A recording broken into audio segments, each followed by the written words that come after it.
Well, for the first time, I've officially gotten a GoPro stuck up in a tree, and I'm waiting for my dad to come rescue me. I'm gonna bring the big ladder and an extension pole, and hopefully we can get it out of there. But while I'm waiting for him to show up, so generous of him, by the way, thanks, Dad, it got me wondering why there's such a mixed review on this lens right here. This is the Sony 24-50 f2.8. On the one hand, people who watch James Popsis or Roman Fox absolutely love this lens. And on the other hand, a lot of people don't get it. There's already a 24-70 f2.8 G-Master, and this is just a regular G series lens. So what's the big deal? Why do we care so much about this tiny little zoom lens? Now, this lens was immediately interesting to me for a couple of reasons, beyond the fact that some of my favorite YouTubers use it, is that most zoom lenses, when you're at your wider focal length, you're actually closed, and as you zoom or twist the barrel and get further out, extend the lens, that's where you get to your narrower focal lengths. This is the opposite. This is now at 24 millimeter at its widest, and as you shorten the barrel, you go to 50. I love this because ever since I got my 51.4 for my Sony, that has basically lived on my camera. I barely take it off. But now that I have this, I have the same basic footprint. It's actually a little bit smaller than my 50 millimeter. And I have the benefit of, if I need to go wider, I can. But instead of always having it zoomed out at 50, now it's always the smallest at my favorite focal length. Also the price. It's like half the price of the 24-70 f2.8. So I love that. You got your clickable aperture ring, which has a very nice click. You can click on and off. Let's see if I can do it here. You got your zoom and your focus. Everything about it feels like a G-Master lens, and yet it is just a regular G series.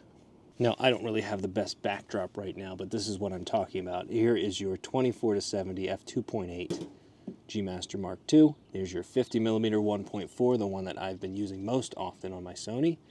And then here's the little 24-50 f2.8, the smallest and the lightest of the bunch. So if you're looking for a perfect travel lens and don't necessarily need to go all the way out to 70, this is the way to go.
It's a bit windier up here than expected. I mean, it's pretty windy down in the valley too, but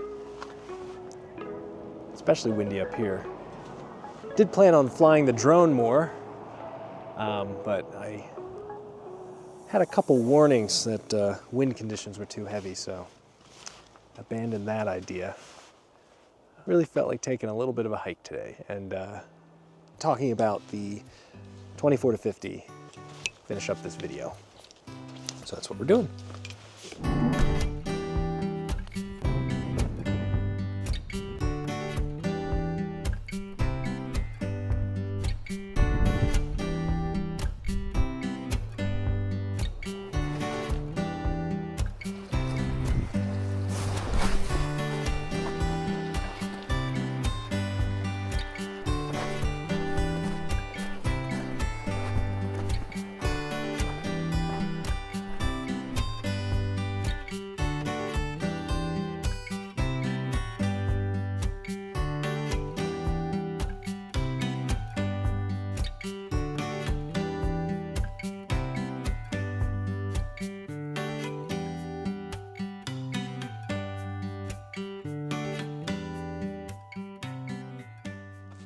Now on this hike in particular, I'm really looking to take advantage of the lightweight kit that I've kind of set up for hiking and walking around.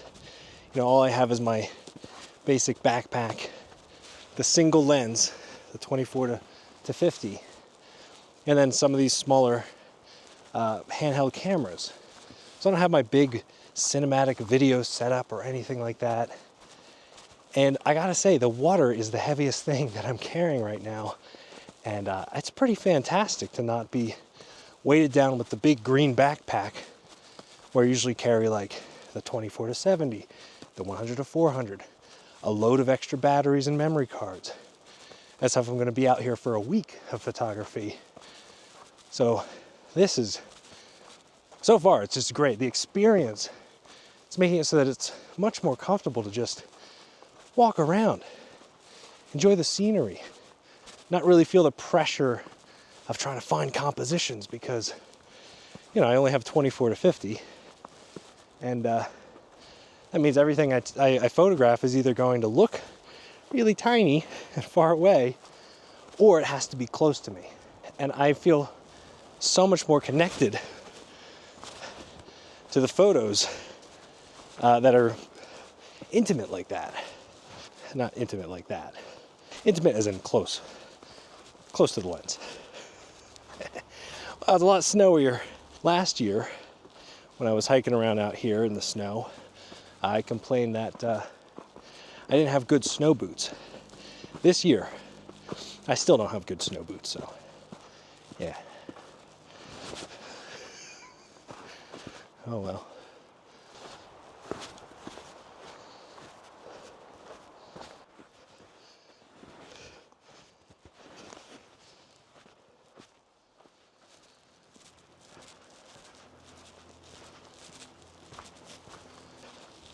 One of the big issues I'm having right now with this hike is all the snow that keeps collapsing under my legs, especially my left knee, is bothering me. I had like a knee injury or something many years ago. Never quite healed. Still acts up every once in a while, and this like jolting is definitely not helping. It's one of the reasons I don't do a lot of backpacking anymore. Something about carrying that heavy bag long distances. Oh man, my knees kill.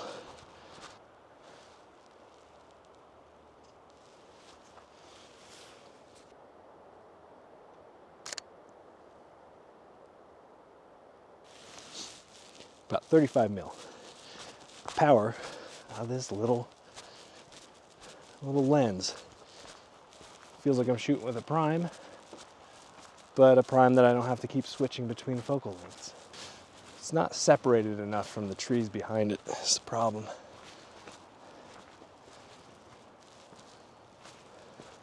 We'll see what happens with editing. Check out this pile of boulders right here. Really liking how those look. How they're catching the sunlight.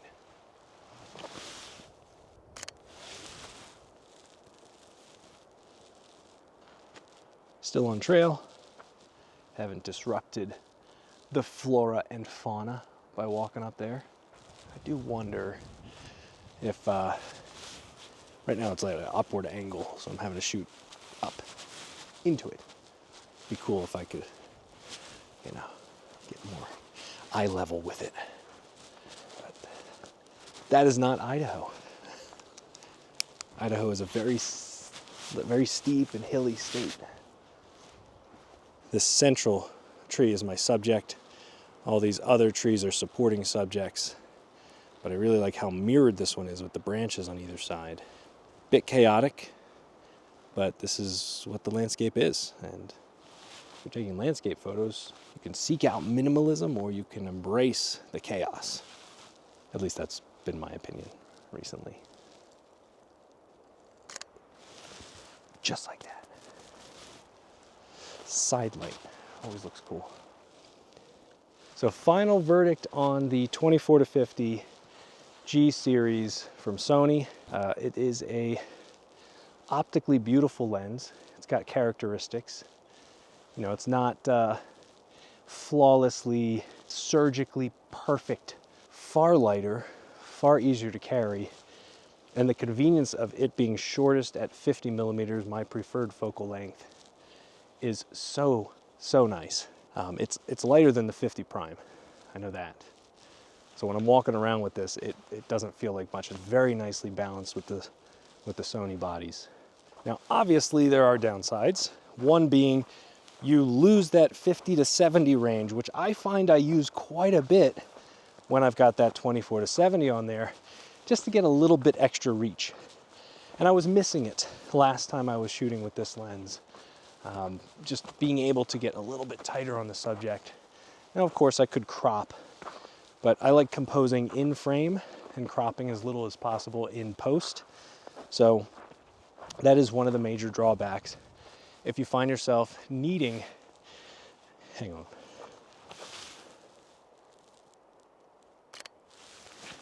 If you find yourself needing that 50 to 70 range, this lens isn't going to help you. You'd be better off getting that 24 to 70 and, you know, shooting with that instead and dealing with a little bit of extra weight. As far as price goes, I did buy this used. It's not a new lens, and that is one convenient thing about it being out for a while, is that you can find used ones for a pretty good deal. You know, save a few $100, which is nice. I like being able to be as thrifty as possible, because let's face it, Sony lenses are expensive. So to summarize, great lens. If you don't need the 50 to 70 range, this is just as professional as that 24 to 70 G-Master Mark II that I usually shoot with. Now, it is not as perfect as the 51.4. That to me is the best Sony lens in my entire lineup. It is so beautiful, so fun to shoot with. That prime lens, oh, if I could just affix it to my camera, it could live there for all I care. It's just so good. But it's not so convenient when you need wider. Look at this. I'm knee deep in the snow. And these are not snow boots. So I hope this video was helpful. If it was, please consider subscribing. Really appreciate all the support. And if you liked any of the photos, let me know in the comments down below. Thanks again, and I will see you in the next one. Bye for now.